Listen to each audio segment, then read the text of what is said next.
It's a well-known fact that DLC can be super hit or miss, especially when it comes to horror games. It is a real shame when a game you enjoyed in its base form lets you down on the DLC, proving that you just can't always trust a title to maintain its acclaim. To avoid being too pessimistic though, we have to acknowledge that the reverse of this can also be true. When you look at examples like Minerva's Den and BioShock 2, you can see that DLC can actually be a welcome and impressive addition to any game. Yep, even in horror games.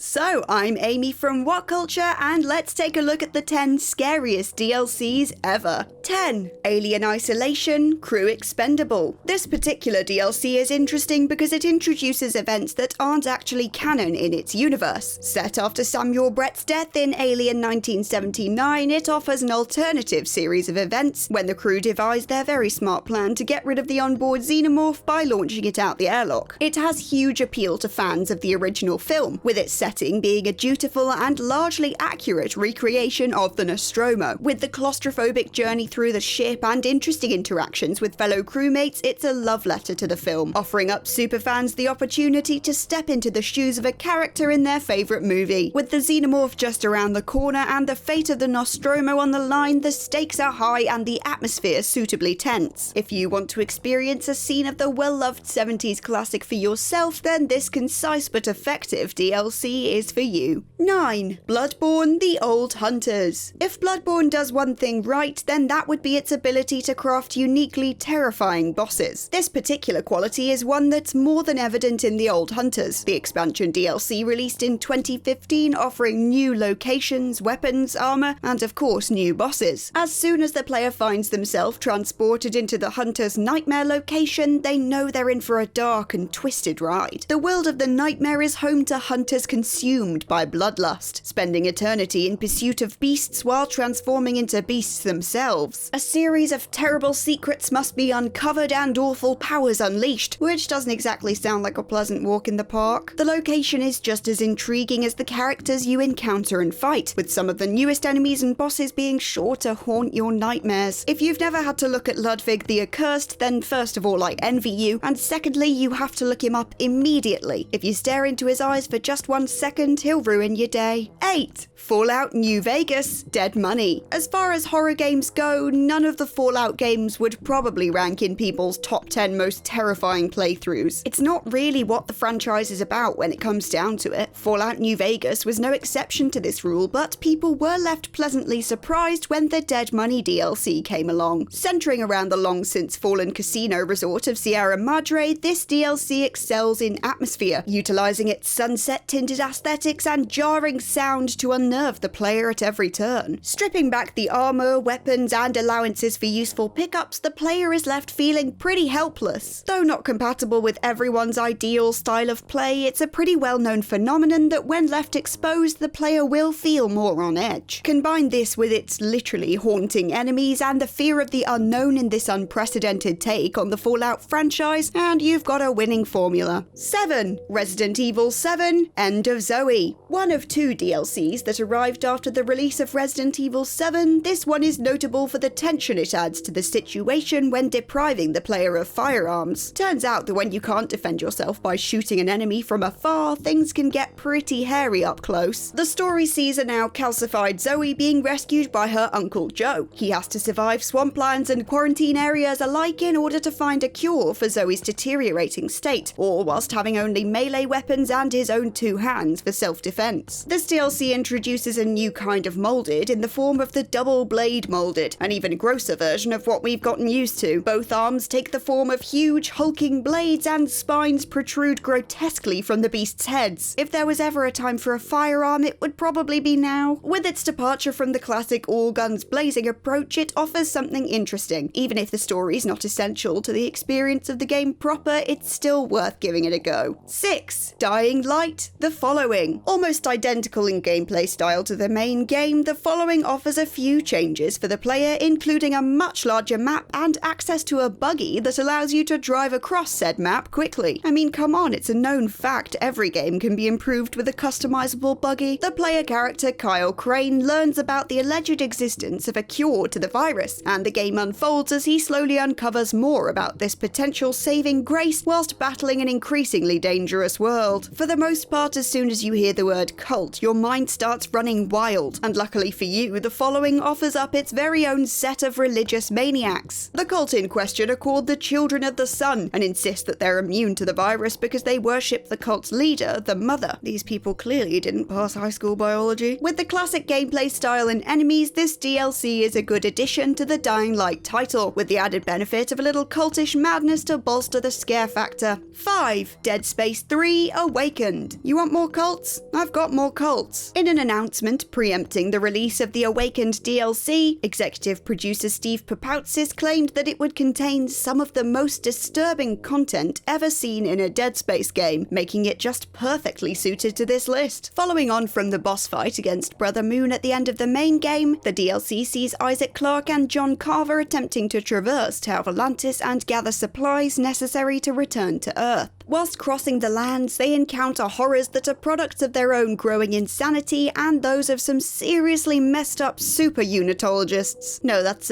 not the technical term. Without spoiling too much, if you thought the unitologists were weird enough before, then you just don't even know how bad it can get. It delivered on the promise of some disturbing content, and with a darker vibe and bleaker tone than the main game, this bit of DLC certainly gives a few good scares. 4. Dead by Daylight, a lullaby for the dark. Sort of like Among Us, but more terrifying and assumedly with fewer 12-year-olds playing, Dead by Daylight is an asymmetrical multiplayer where one lucky person gets to be the murderer hunting down all the other participants. With different DLC comes different maps, survivors and killers to play as. All DLC has its own merits and downfalls, but one of the most highly recommended is a lullaby for the dark. Not only is this content free, but it comes with a great map, a pretty badass survivor, and a powerful, terrifying killer in the shape of the Huntress. She's famed for her perks as well as her fantastic weapon, her throwing axe being a great way to take down particularly speedy survivors. Her appearance wouldn't make her out of place in any classic home invasion horror film, her bunny mask evoking images of the Purge or the Strangers. With this cinematic edge, complemented by her haunting whistle, she's a joy to play as and a terror to play against. 3. The Evil Within, The Assignment. This was the first DLC for The Evil Within, being episode 1 of a two-parter, with the following part being The Consequence. Set prior to and concurrent with the events of the game proper, this story follows Julie Kidman and shows what she was doing out and about after being separated from the others. She wasn't having a good time, that's for sure. With previously seen enemies, including the Shade and the Haunted, knocking about, the last thing Kidman needed was for another disgusting monster to be added to the mix, so of course they had to come up with cadavers. With the same deadly environment type as the main game and enemies both new and old, this makes for an equally terrifying addition to the canon. Like a few others on this list, this DLC differs in gameplay style to its main game counterpart. For the most part, Kidman is unarmed and relies on stealth to survive. It adds an extra dimension to what we've already experienced, having the opportunity to play as Kidman and see what we previously missed out on. 2. Alan Wake, The Signal. Leading on immediately from the ending of the main game, The Signal offers a truly gripping additional chapter to this psychological masterpiece. For those who loved the game proper, this DLC quickly became known as a must-play, with one journalist even going on to say that really it was so fitting and essential that it should have comprised part of the main game itself, that without the DLC, the game feels incomplete. High praise indeed. Delving deeper into the fractured mind of novelist Wake, we traverse the dark place being guided by friends and hampered by a range of foes. Where before there were complaints of boring, repetitive combat, The Signal attempts to fix this. More enemies appear to present more of a challenge, aiming to evoke more of a fight or flight response, and the new mechanic of Wake's words appearing and triggering drops or threats adds a unique new dimension. It can and probably should be completed in one sitting, this concise approach and the revamped mechanics putting this DLC among the ranks of some of the best out there. 1. Outlast Whistleblower. Outlast has been talked to death in all its forms, but you can't pretend that this isn't for good reason. As off-putting as all the hype can be, the fact remains that the first Outlast game really is quite fantastic, and it's not let down by its DLC. The Whistleblower DLC serves as a prequel to Miles Upshaw's infamous trip to Mount Massive Asylum. The player character is Waylon Park, an employee at Mount Massive Asylum who decides to send his whistleblowing email to Upshaw after 2 weeks of watching the horrors the Murkoff Corporation's responsible for. Once again, the player is unable to engage in combat, only armed with a camcorder and a frankly impressive will to live. Set again in the asylum, the player is immersed in the same terrifying location as before, but now with added areas and villains. One particularly horrible villain is Eddie Gluskin, a psychotic man set on capturing Park and mutilating him to turn him into his ideal bride. Perhaps the worst thing about all this is that Gluskin has a pretty notable fan base, with some truly cursed fan art floating around the internet made in his honor. Hey man, whatever floats your boat. And on that truly upsetting note, we've reached the end of this list of the 10 scariest DLCs ever. If there's any more terrifying DLCs that rocked your world, then let us know in the comments below. And remember to check out WhatCulture.com for more lists and articles like this every single day. I've been Amy from WhatCulture, and if you need me, I'll be erasing Eddie Gluskin fan art from my search history.